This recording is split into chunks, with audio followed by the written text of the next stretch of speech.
back to Confessions of a Beauty Boss. We've swapped places. Does anybody notice? Anybody that's actually watching it? Just thought we'd mess. I know. If you're Mix listening, things you'll up a never bit. know. Don't bother what you're talking about. Whether it's on YouTube, you can see us. You'll be able to see my gammy tooth. We'll no talk about mine. No. So, this is us batch content, isn't it, for our leading up to summer break? Summer break, so, and then we're going to take a wee couple of weeks off. School holidays and Aye, maybe a wee bit longer than Aye. that. We've got a lot going on now, haven't we? And I know we're saying that taking time off as if we're taking time off. We're just taking time off from this From because we can't squeeze podcasting. all this in as well. So. I know, because this was booked last minute. Aye. You were away in Italy at the weekend, know. weren't you? And you came back and I was like, we're podcasting on On Friday. It's like, okay. I know. So So this week's went like that. I was only in Wednesday, Thursday, and then today we're here. today. Aye. So So everything- we're underprepared as usual. Same shit, different week. You'd think a year on would be better at I this. know. But Every time we come in, we're like, Paul's not prepared I anything, know. and he just shakes his head now. He's just like, I know. he must We have need to people get that come better in at here that. every week with a plan of what they're doing, and we're just like, Wing it. Aye. However, we put out some basically asked Q&A. a Q&A to some of the team members as well, more so for the academy this time as well, and they came Yeah. back with some questions. So Rather than us two just making things up to Yeah. talk about, we thought, what do people actually want to talk about tonight? yeah, so we've got some things to cover. So the first question is, what I'd change if I started all over again? I think with me, I think in the beginning of the business, because I knew my industry, but I was just getting to grips with like teams of people and stuff like that. I have done managerial roles before, but it was never mine. I think I would be more set in my ways with like processes and stuff from the beginning if I could, because we kind of winged it for the first couple of years and it didn't really work well. Yeah. And I had worked, in kind of a more admin roles before. Yeah. But again, it was totally different for me because it was a small team. There was only ever a couple of us. I only ever worked in small organisations.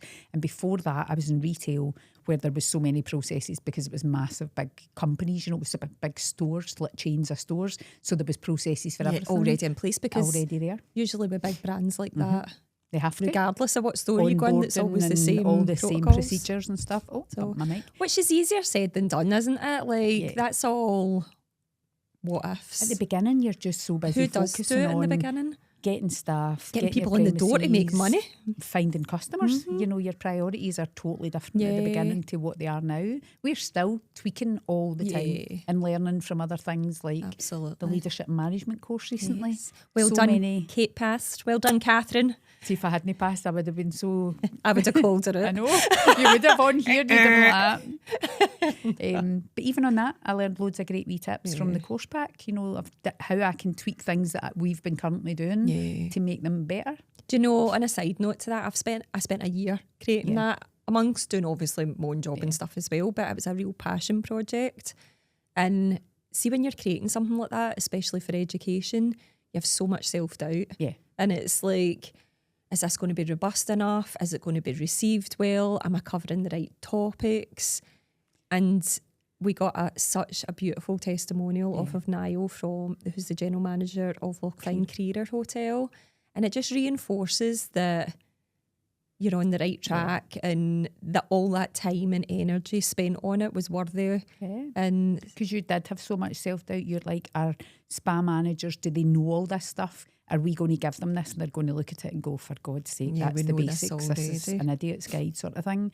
And it's the feedback that you got from Niall saying how he sees a change in Nikki since she started doing it and how it's actually gave her more confidence. And but even his written testimonial that I've just put up on social today, it was just lovely. It was actually like, this is the most robust leadership, modernised approach that you'll come across in the industry because it's so relevant to how the industry is now, but it doesn't just cover the normal finance sector and all this. It's really getting to know your team, understanding the psychology behind your team as well. And it was just lovely. It was lovely to see it's made a difference. Yeah. So Yeah, really, really proud of that. I think I really enjoyed doing it. Yeah. You know, at first it was, It was like, good for I'm you to going get do it. CPD Yeah. because I do a lot of CPD because I'm in the industry and I do a lot of the teaching and coursework, course creating and stuff. But it's important for you to do CPD as well. My CPD is Googling something and finding out for myself and working it out how I do it. How do you grow for that? You don't, you know, so it's actually better for me. My next one is going to be some CPD on Teams and how to use it better, because then that'll make me more confident. I feel as though sometimes if a student comes back and says, I can't get this to work on Teams, I'm like, I think we all need that. The whole training team needs that. So I feel as though if I do a good few, like a proper course on it, then I'll be much more confident. I'll be able to help people. I'll be able to make videos on how to do it to give other people the confidence, because I feel the students are scared of it. I feel it's an added stress for them. Not only are they learning the new thing, but they're like, I don't know how to upload my homework. I don't know how to do this. And that works them up more. Sometimes it's the smaller things. It's a shame because there's a lot of them that come in that know how to use Teams already because maybe they've just come out of school, college, etc. And there's ones that just haven't Technophobe. Been on a computer before, so it can be really difficult for them to get their head round. And something that may seem simple to us isn't always simple to them. I know. So because we just put out this wee instruction saying just click here and go there and do that. To some people that's like a mission. A total mission. So I suppose that's another thing that we could look at, that if we were to change from the beginning, like making sure that we have CPD planned for our growth and stuff, because in the beginning of opening a business, you're just firefighting every day. You're not really taking into consideration anything else other than bringing money through the door and driving. I think that continues through the business, because you hit a you know, a stumbling block. You hit a bump in the road, you know, like whether it's, you know, the fire or a flood or or a team members leaving. You're constantly firefighting all the time. So CPD always gets shoved to the side. It's like, I don't have time. To the back burner. Whereas if you plan it and it's already in your schedule and you have to do it in May, there's no option. It's there. You've booked it. The time is there, so you work everything else round about that. But if you don't plan it into your year, it just keeps getting pushed down the corner all the time, which I've been doing for years and just working things out for myself. So I think another thing as well for what I'd probably change in what we did in the beginning and with the academy,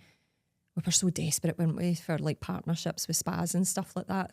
We almost let people dictate to us what our terms and conditions were. And one person in particular was giving our resources away for free when they weren't giving their resources away for free. And it still actually annoys me that we allowed that to happen. I know. But again, great learning curve. Boundaries for the beginning. So, and that was the self-doubt thing again. It was almost as if we're new in the industry. We need to do what everybody wants. We need to be grateful we're even getting asked to do this kind of thing. That we're getting a seat at this table, so we have to. It's knowing your worth, isn't it? And I suppose as well, what we've came to realise with being in the industry for many years now is everybody's winging it. No matter how high up they are in the ladder. It's just they've got a bit more confidence about themselves. Yeah, but an amount of like spa directors, general managers we come across that are so down to earth and they have the same struggles as us, but we just kind of put ourselves in the box of, could we just own a salon? We own a large salon that has waiting lists and people travel to come to us. We've got a successful training school that we're looking to now possibly expand. So we need to have a wee bit more kudos for ourselves. Absolutely. Because that's very Scottish though.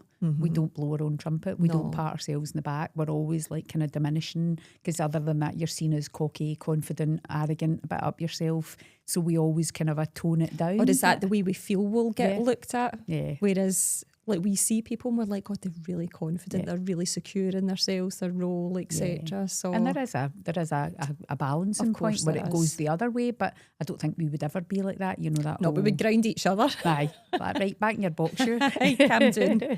The next question is busy versus successful. Why they're not the same? Oh, that's a good one. That is a good one. Busy. Because there was a moment in time that we weren't rammed with the academy, but we were busy-ish, but it was all really short. Small amounts of people just running a course with one or two on it because we wanted to run it. And, you know, just because we wanted, again, the academy to get up and running. But at the beginning, we'd say, right, it's good for social. Yeah. It'll make us look busy. So it made us look successful, but we actually... We'll get loads of photographs as if we've got a busy course. But we were just doing it. We probably made a loss on some of those, a few of those courses at the beginning, just to make it look as though we had people coming through the door, because then it looked as if, created demand, because it looked as though everybody wanted to train with us. But I think with the salon as well, which we probably learned a lesson from in the beginning. Obviously, Urban came from me working from home and then to the salon. We didn't really put the pricing up by that much when we first came, but didn't take into consideration the overall costs. So we were busy with the salon even from the beginning, but we didn't generate enough money. Because people must have been thinking, wow, they're look at this raking it place. in, but we really didn't. No, but I mean, they must have been thinking, look at the size of this place and they're dead cheap. I know, well, exactly. Well, do you know how many people said that to us in the beginning? My God, yous are really too cheap. Yeah. But it was because I had that kind of fear mentality of, well, that's what I charge from home. We can't put it up by too much. The clients might not come with us. But it's going back to knowing your worth again, isn't it? And how when we started, your dream was to do the education side and get the academy and build it, and you were like, we'll use a couple of the rooms for Urban, and Urban just went like that. Aye. It literally grew arms and legs, and it took for a couple of years. The academy was like a side show, the back burner, which is what we were planning and doing. That was going to be our focus. But the Urban just took up so much time, and it was great because it was getting so busy. And even now, to this day, it's still our highest performing turnover. Weren't we? I was at a event on Monday, and there was a financial section, and we were talking about like KPIs and therapist utilisation and stuff. And the biggest shocker to me that there was, I'll not name the spa, but there was one really prestigious spa within Scotland, and their spa manager was there, and she said that the therapist utilisation was between 50 and 65%. Someone else I knew said it was lower for their spa, and I just couldn't wrap my head around it. I couldn't wrap my head around how they can survive on that kind of utilisation. And then it made me feel grateful because we very rarely hit below 90% utilisation for our therapists and hairdressers and nail techs. Yeah. Some of them are high 90s all consistently. Other ones are maybe a wee bit lower, so it balances it out to that kind of a 85-90%, which is, we're so grateful. Unbelievable. Yeah. It really did make me sit and take stock. And again, I know spa is very different to salon, but it would be interesting to hear from other salons to see what their utilisation is as well, because we'd love to hear from people, and we do this and we hope that people will feed back information to us about stuff like that. And it's like, what did you do to make your utilisation high, or what do you find you're struggling, or even just to ask the questions, because there'll be other people that have had it and experienced it could give you tips. That's it. If MD's struggling with utilisation just now, you should. I'm a big believer is go into rooms that you feel stupid in, because that's where you learn. Like, you'll absorb everything from the people round about you. So reach out to a salon that you're maybe friendly with, and you feel like, oh God, they're smashing it, and just get some tips and hints. We're long gone the day of that we're not helping each other. It's not competition anymore, it's collaboration. Not. You do what you do and you're good at it. We do what we're doing, we're good at it. If I'm doing something that can help you, absolutely ask a question. Yeah, absolutely. I think as well with the whole business versus successful, I think that's a hard one, because what do you deem successful? Everybody's got their own version of what success looks like. And for me, yes, it used to be financially.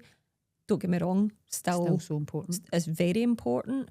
However, success to me these days is keeping the standards high for this industry that I love so much, keeping the right people around us, and also on a personal note, having that balance in life as well, because I don't want to blink. My kids are moved out the house and they're getting older now. So that's a real success for me, that we've got businesses that we can earn a wage from, but I didn't take my full annual leave for 18 years, which is ridiculous. And that was a me problem. That wasn't an anybody else problem, but I was just so fearful of not being in the business. But now my son was in a wee accident, and it was a reality check for me that I'm taking it, and my family are more important than anything else. I think the first few years we were together, we were feeling really guilty about taking time off because there was just so much to do all the time. I think it was ingrained in me. I was self-employed, running a business myself for 10 years. I could only afford to take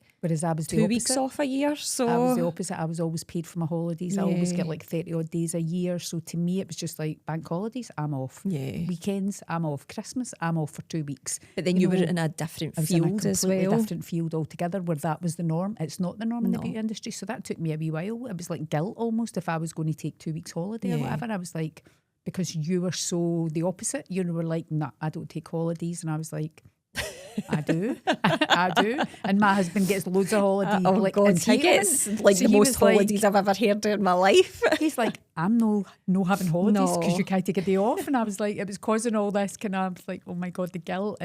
But it's that whole self-care, looking after yourself. You burnt yourself out so many times over the years by not taking those holidays. And it's funny we say holidays because Kate and I don't rip it. Like we take the same as everybody else because as a leader, that's only fair. You should, like, regardless if you own that business, if you're never there, how's it going to grow? How that team is going to grow? Like, it's not the belief system. No. However, if you take the amount of hours we actually work, like all the hours through, I'm probably entitled way more holidays that we nights and evens. If you work out your pro rata, you would be due a lot more. But I'll say to my friends, I don't have any days left because I'm using them for this or whatever, and they're like, you own the business. And I'm like, but it's not as simple as that. I don't know why people don't understand that. It's because they don't own their own businesses, a lot of them. You know, they work for corporates or big companies or public sector. But even like my best friend is partner in a law firm and she can come and go as she pleases. She's a partner of it, but she would never take over an annual entitlement. And I think that's something that's ingrained in you or not.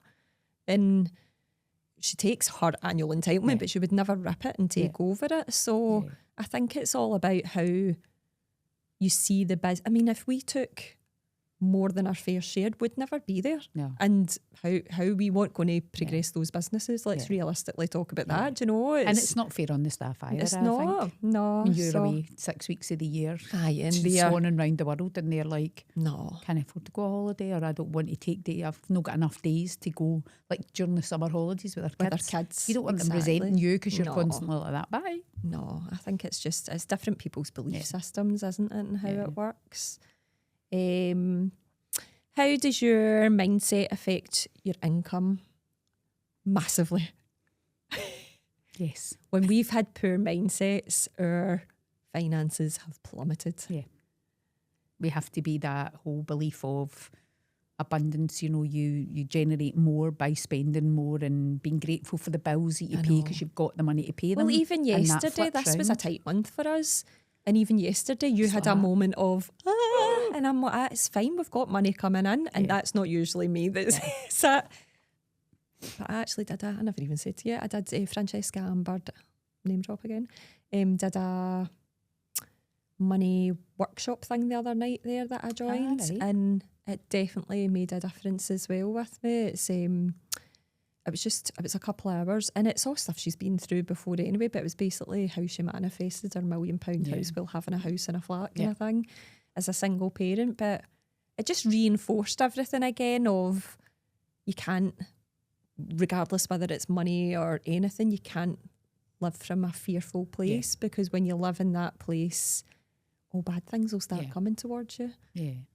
And I don't know why I had that wee wobbly moment yesterday. It was just when you look at it and you're like, how much is in the bank, how much is due to go back out? We have got other, you know, we've got contingency pots there for these very scenarios. I think we've got into the routine, we don't want to touch the pots now. It's exactly wild, and that's what they're for. It's like, do I take money out of there and put it in there because I've got money coming in that will top that up. Isn't it? It's so mad because my fear is that you take it out and then you don't put it back in and then that goes down and we've got them nice kind of a safety nets. And we've got plans for them. So if we didn't have those safety nets when things have happened in the past, we wouldn't be where we are. No. So we've now got that mindset of always having that minimum amount there for disasters. And as much as people probably idle woo ways in nature and stuff like that, look at what happened yesterday. So Jennifer from Vibes has been working so hard and actually Vibes has taken a turn, hasn't it? Since January it's been doing really well. But yesterday we came in and I had heard a old tune from in Yeah. the car, and I played it in the salon. So we were jumping about dancing before the clients even arrived, and we were all just started the day high vibe, didn't we? Jennifer smashed Smashed it her target yesterday. yesterday. She made more yesterday than what sometimes she can make in a week. Mm-hmm. So, and she was just so buzzing at the end of She it, was so wasn't excited. she? I know. It was just lovely to see. And I just think, do you know what? It is like, we need to remind ourselves of these times that Yesterday there was a lot of carry on and was a like fun kind day. of a fun wee day, and I was like, we need to have more of these, because I know. feel as though sometimes when we come from a place of fear, we go into heavy. ourselves, we retract away from everybody, we stay in the office, we bury our heads and we panic and we scurry about. Whereas you just need to keep your vibration high and keep everybody happy and upbeat. Erin and Rachel certainly do that. Yeah. Like those girls that prank me on a day-to-day basis. And Kate was in it yesterday. It was just, I just happened to be sitting there at that point in time. Oh, Rachel Not had guilty. under her desk and I came in, didn't realise, and basically gave me a Touched your heart foot. attack because I thought something was crawling up my leg. But There was a few choice words spoken. they do, honestly. That pair never fail to make me laugh. They I really know. do. They're Just just wee such good mischievous girls. things, Yeah. And do you know what? It's not full of carry on. They're so professional in Yeah. their job role and they work hard, but behind the scenes, they're so full of just have fun, such aren't a they? They're laugh. just good girls. I know. All of them are. They've all Yeah. got their own wee quirks, but they too They're certainly just make the me laugh. weens. I They're just the know. wee mischievous I weens. know. Instagram versus reality in the beauty industry. It's so fake. It's the only word there is for it. Do you know there's filters and all that now? And then obviously if there's the kind of influencer trends, they're getting paid to promote a product and they've got no allegiance to any brands. Like the next brand that comes along that will offer them a higher pay grade, then they're going to They'll jump just from do one that. to... So there's no loyalty there. Yeah. It's... I wonder if people are starting to see through that now, though. Oh, they must do, surely. You know, there's However, obviously the young. How often do we buy stuff off TikTok? No, it's not beauty brands, but Kate was flashing her boobs at me the other day. She was showing me her new bra A new bra. right off TikTok. And do you know what? It's the best bra I've had. Cheap as chips, came within a week, and it was absolutely bloody Very brilliant. comfy, because I was going on about how I love at the end of the day going home, taking my bra off, letting the chebs out, breathing. It's the best feeling, and you're like, And what was it Jennifer said yours was an ill-fitting bra? So I had a terrible bra on the other day, and she's like, I don't even know why you've got that on. Your boobs are pointing two different directions. She's like, get that in the bin. There's no hiding in our place. Oh, we're all Everybody's cutting, so aren't cut. we? I know. But it's funny. But it's true, because you do go onto these places and you look at it and you go, oh, that's an amazing gadget, or you know, it's like £4 and you're like, will it work?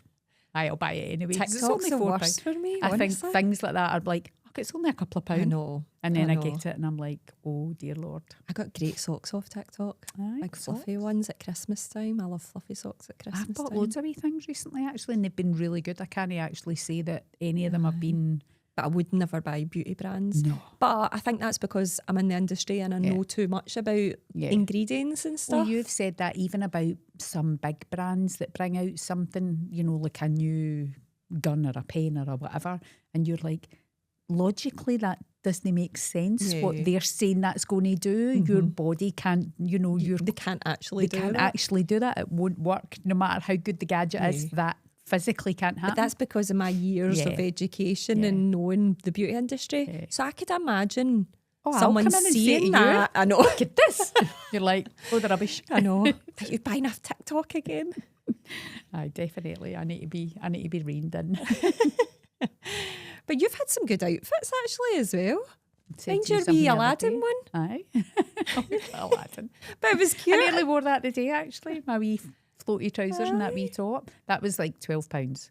I was saying the other day, my cousin on holiday was Some like, poor Wayne in a sweatshop's made stop, that. Stop. I don't think about that. I don't think I don't about it. think about that. I just think about the £12 that I've just paid for my outfit. Think how good I look. I was talking about like wee sandals and flip flops and things, and when we were away in Italy, the beach was like that shingly, horrible. Aye, not nice. Well, you soft can't walk into the sand. water. I'm like, I love going into the sea, but I hate that feeling under my feet. So I was showing my cousin and my sister on TikTok these wee shoes that I've ordered, and they look like a wee pair of kind of trainers. They're like white with like wee bits. They're not. They're flat on the bottom, but you just put them on, you get into the water, and I'm like, That's a good idea. these look so cool. They were a £5, and I'm buying them for my holidays so that I can go into the water when I go Stevie away. will be like, I'm not standing with you when you're wearing them. My sister was like, nah, could you put them in my feet? I was like, I don't care. I love being in the water, and I hate that feeling of the sandals sticking to your feet when you come out the water and all that. No, oh no. One final question that we got on DMs to round this off. What has been your biggest pinch me moment so far in your career? Ooh. I think for us, actually there's a couple. I'd say for our very first partnership, well, I know Creeder was our first, but we got an introduction to that. Turnberry was the first one we ever had to do a pitch. Yeah. And we just thought, if we get this is going to change everything. And I was just in tears when we found out we got it. And I Jennifer for the cafe brought down a bottle of Moët to celebrate. And it was just such a pivotal moment, wasn't it? And now we don't celebrate the wins, you know, because and we we've get had them. so We've many just, partnerships since just lately, then. we're even bringing on new ones just now, you know what I mean? And we're just like, we don't celebrate them. I think for me as well, speaking at some of the things like Spa Life and stuff, you know, actually being on the stage and people coming and sitting in front of you to listen to what you've got to say on the panel. So Parliament was for me, the Scottish Parliament. Oh my God, I've never been so nervous in my life. And I really didn't want to mess it up. But I went to that one quite relaxed because obviously I wasn't speaking. I was just doing the social and in the crowd. But I was so nervous. But see if 16-year-old me could have even imagined that moment, I would never have believed it. It actually makes me feel a bit emotional thinking about it. It was just... When you left school and they were all like, oh, you're going into beauty? Yeah. Like, I actually just spoke at Parliament, Mr. whatever your name was, my teacher. I can't even remember him. Aye, it's no worth remembering. Yeah, that and probably winning awards at the Subtac Awards now. Not bashing any awards, but over time, like we used to go in for everything because you do that and you want recognition for your salon or school.